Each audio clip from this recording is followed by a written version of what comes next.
Guys, here at work, and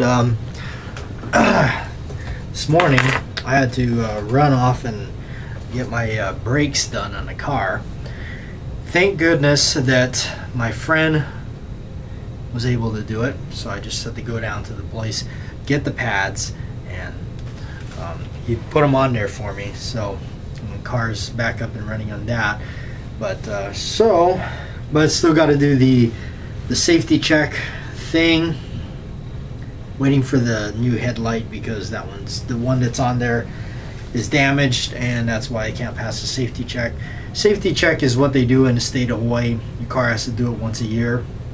It's been nothing but turbulence for me every single time, just because it's always something that's wrong. And funny how all these kids around here with illegal tinting and all that kind of stuff gets away with it. But that's just the way it goes. So yeah, just got some cool stuff here, looking at some other stuff on the channel. What's this going on here? Sign me out of the vlog channel. Why did it sign me out? Hopefully I'm signed back in. Yesterday's vlog. Okay, there we go. Back in. I don't know why. This computer here at work, it just signs me out. There was a comment on the flan.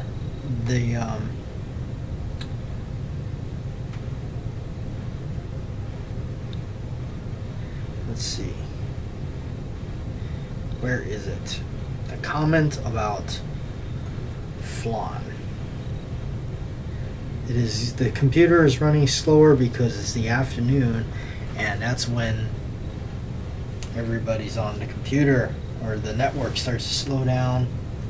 There we go. Here's the comments. Okay.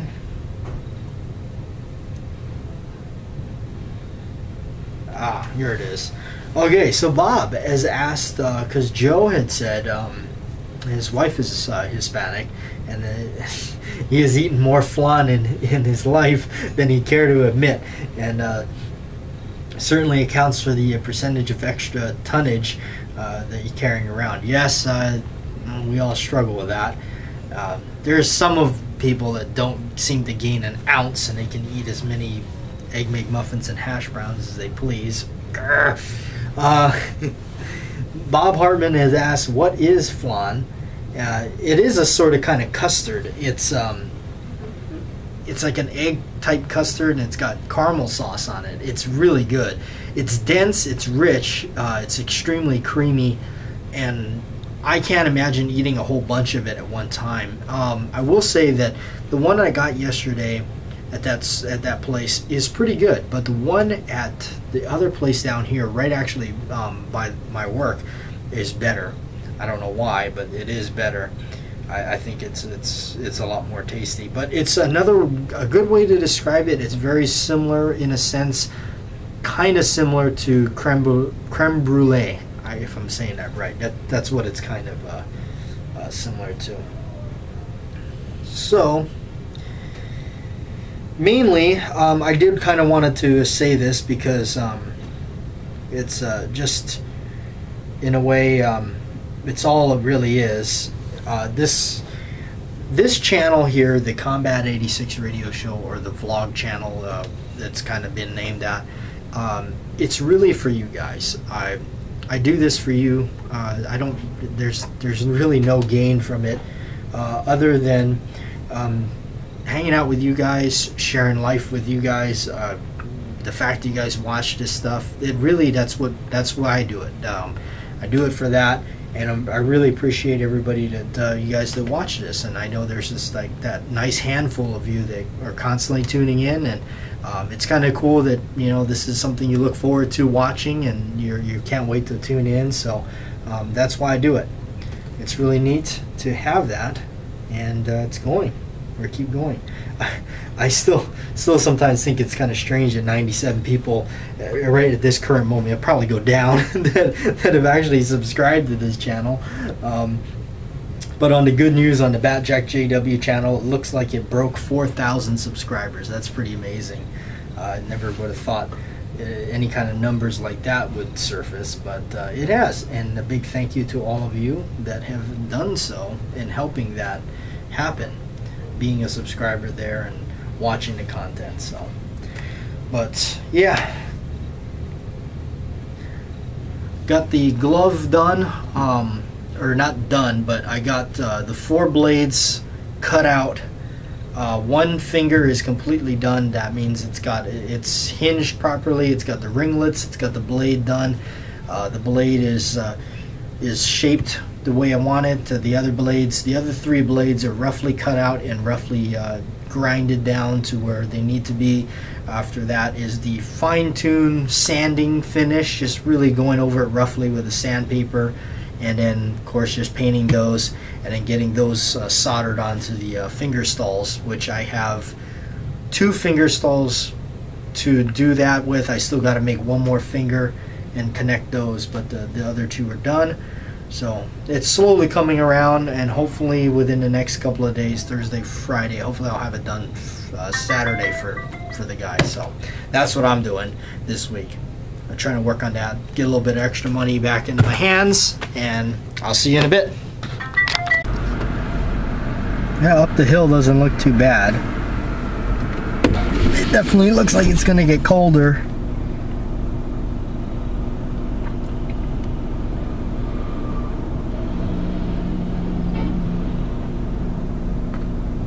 Huh, I wonder if it's raining up there. It might be.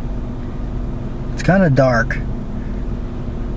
It's been getting colder too, and I like it. Mornings are colder, and at night is getting colder. So, really good. I like it. Okay, guys. This is the leather that I'm using for the glove I sold. And I went ahead and we decided to. I had him put it on, so it does fit his hand. The one thing I'm not going to do to this, which I actually do to my others, like this one here, one of the things that this one has had done is actual burning with a torch. And what that does is it actually cinches up the leather a little bit and makes it tighter. And I do that to kind of form fit it to my hand. So when I put my gloves on, they're built really to my hand. So this time around, because this is not going to be the case, I'm not going to burn it, I'm just going to age it, but I want to age it now so that this all has time to dry and not be so smelly when he gets it, because what I use is wood stain. I'm going to use 2 different types here. I'm going to use, this is here, let's see, red mahogany, and the other one is a oak, I believe. Yeah, golden oak. And then I'm going to show you also, just did the rough cutouts of the blades today. They just need the basic sanding, and then they're ready. So this one here, and I'll show you that in a bit. We're just gonna kind of basically go over that with sandpaper, usually 180, and get that done. So take my glove, my work glove that I'm using right now, put it on, and put this one on over it. Hopefully that'll work. Should. Yeah, there we go. This will help hold it in place here while I just kind of go through, dip the toothbrush, and just kind of start in all the seams and everything.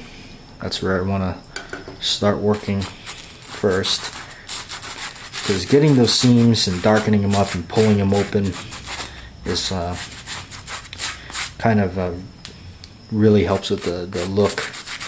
You can see this stuff is fairly dark, but then if you add some of the red mahogany, you can actually see it darken up quite a bit. And just spread it around, just like that. Okay.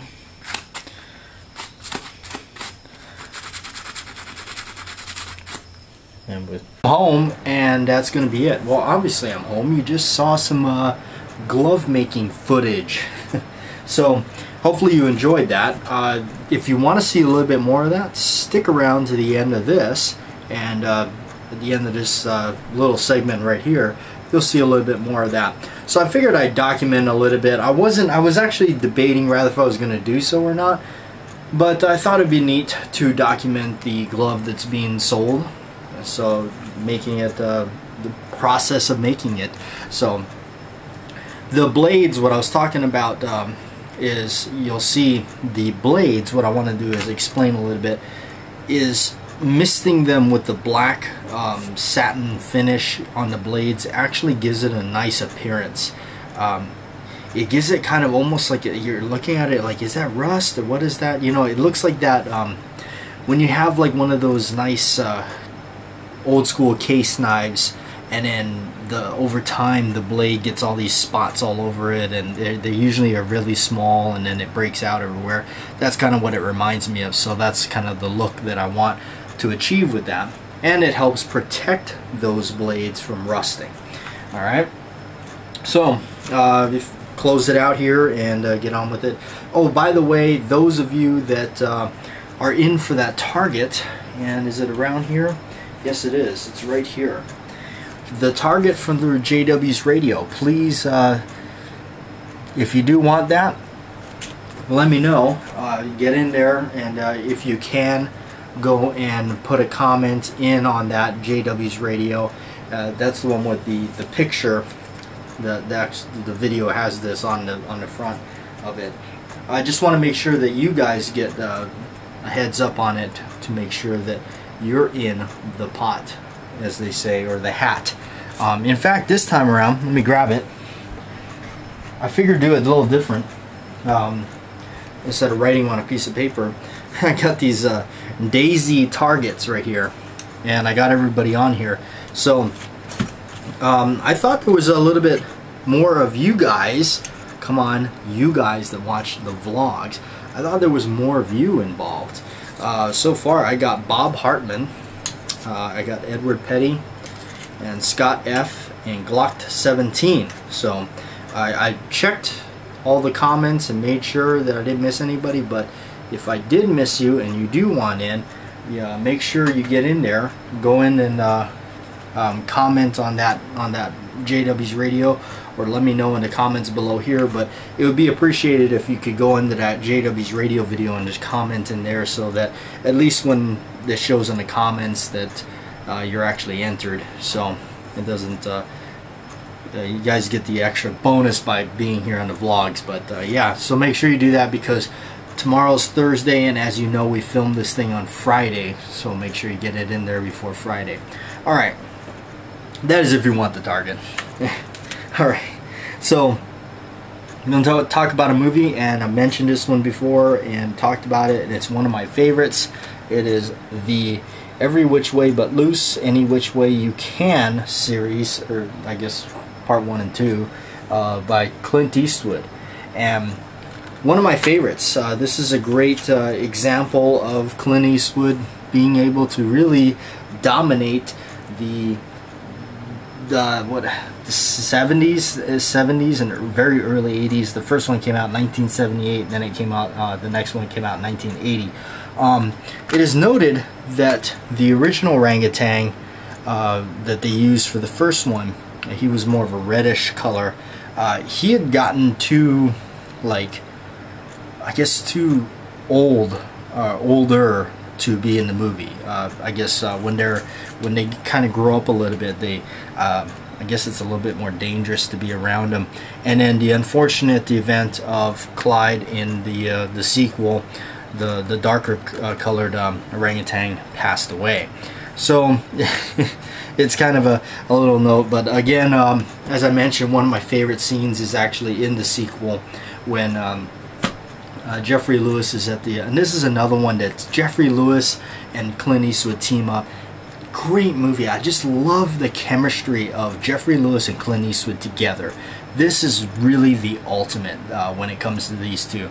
Jeffrey Lewis is a screen stealer. Every time he's on the screen, you just can't help but watch him. He is such a great actor. I was really saddened when he passed away. Jeffrey Lewis is just amazing. So, but one of my favorite scenes is in the sequel.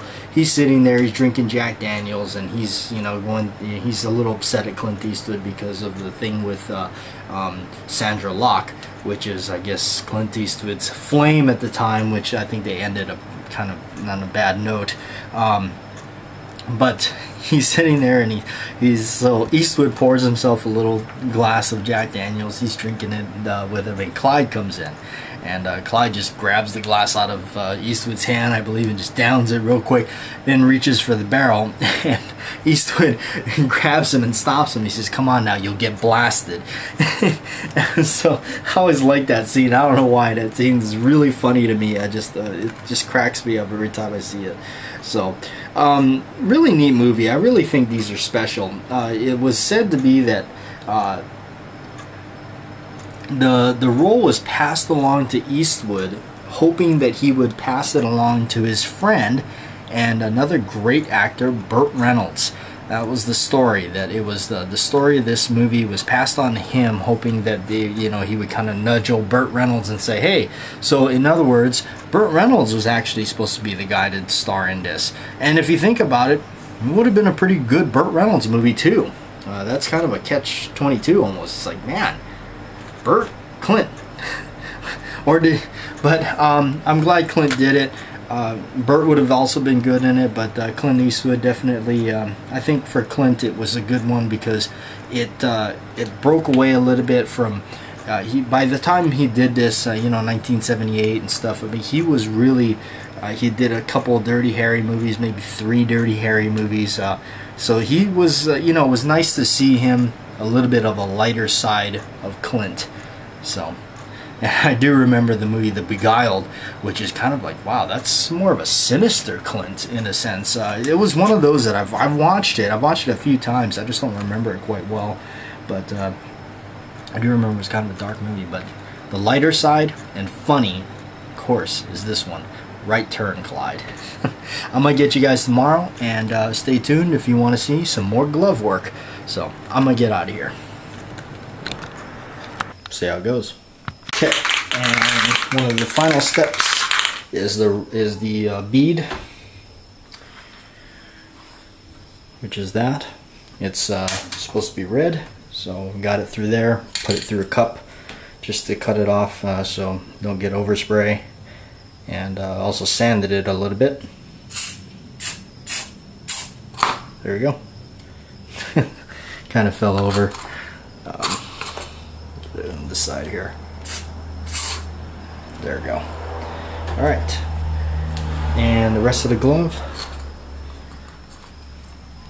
When this dries, it'll have all the dark oak, or not the dark oak, but the oak finish will dry, and it won't be quite as dark. And then of course the other areas that the darker stain was put will be a lot darker. So it'll just kind of have that kind of blend to it. The back of the glove doesn't matter so much all over here because obviously it's covered. But yeah, there's the important red bead. Okay, so a little bit of water here and sandpaper. What I'm doing is just gonna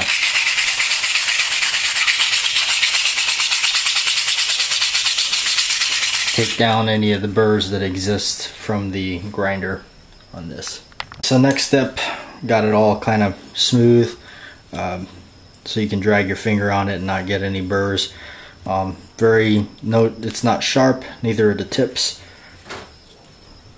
just for safety and reasons, and it being sold, I'm gonna have to drum up a paper that does explain that this is a prop, not a weapon, not to be sold as a weapon. So that means if they sharpen it, hurt somebody, that is on their own doing, not mine. Heating this up just a little bit, making it a little warm, and what I'm gonna do is just take it right out and mist it with that black. Okay, I don't know if that's gonna show up very good for you, but kind of get the idea. Almost has a rust appearance to it, but it also helps protect the blade from rust. Alright, so that one's finished. Got the age, a little bit of solder marks, red fingertip, not quite as red. To me, my interpretation of the Dream Child glove is a little bit more worn out version of the Dream Master, if that's even possible to wear it out, because it does look pretty worn out itself. But that's the one finger done. There. Ah, there he was.